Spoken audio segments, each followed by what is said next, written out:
كونوا قوامين بالقسط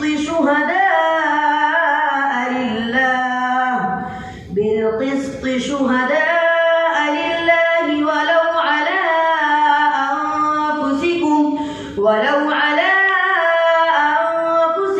أو الوالدين والأقربين إن يكن غنيا أو فقيرا فالله أولى بهما فلا تتبعوا الهوى أن تعدلوا وإن تلووا أو تعرضوا فإن الله كان بما تعملون خبيرا. يا أيها الذين آمنوا بالله ورسوله والكتاب الذي نزل على رسوله والكتاب الذي أنزل من قبل ومن يكفر بالله وملائكته وكتبه ورسله واليوم الآخر فقد ضل ضلالا بعيدا. दूसरा सवाल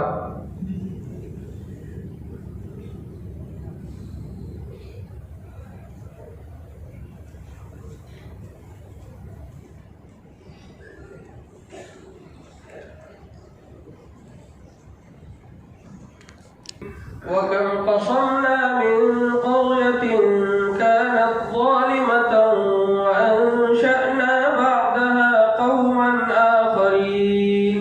17 पारे का दूसरा रुकूअ सूरतुल अंबिया मक्किया। इस सूरत में 112 आयतें और 7 रुकूअ हैं। अऊज़ु बिल्लाहि मिनश शैतानिर रजीम। वकम क़समना मिन क़रयतिन कानत ज़ालिमतन वअंशअना بعدها قوما آخرين فلما أحسوا بأسنا إذا هم منها يركضون. لا تركضوا وارجعوا إلى ما أترفتم فيه ومساكنكم لعلكم تسألون. قالوا يا ويلنا إنا كنا ظالمين فما زالت تلك دعواهم حتى جعلناهم حصيدا خامدين. وما خلقنا السماء والأرض وما بينهما لاعبين. لو أردنا أن نتخذ لهوا لاتخذناه من لدنا إن كنا فاعلين. तीसरा सवाल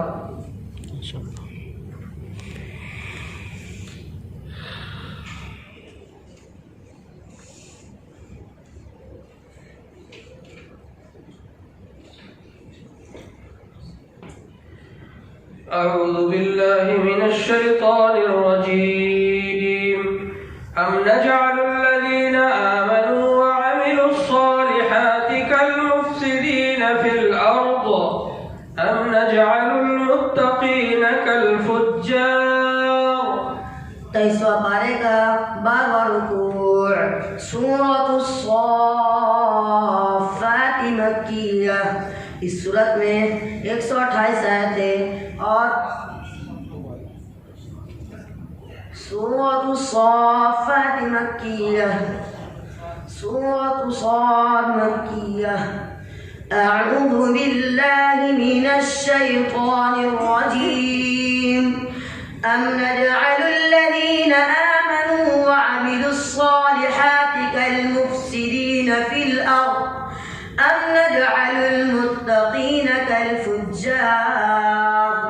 كتاب أنزلناه إليك مبارك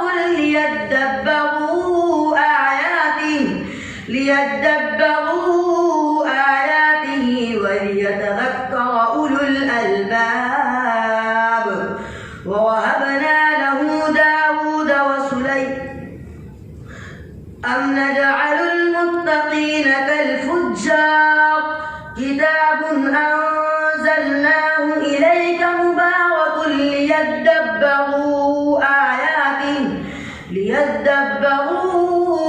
آياته وليتذكر أولو الألباب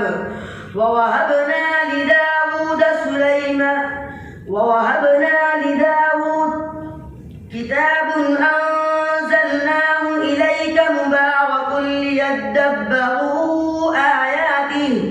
ليدبروا آياته وليتذكر أولو الألباب ووهبنا لداود سليمان علما ووهبنا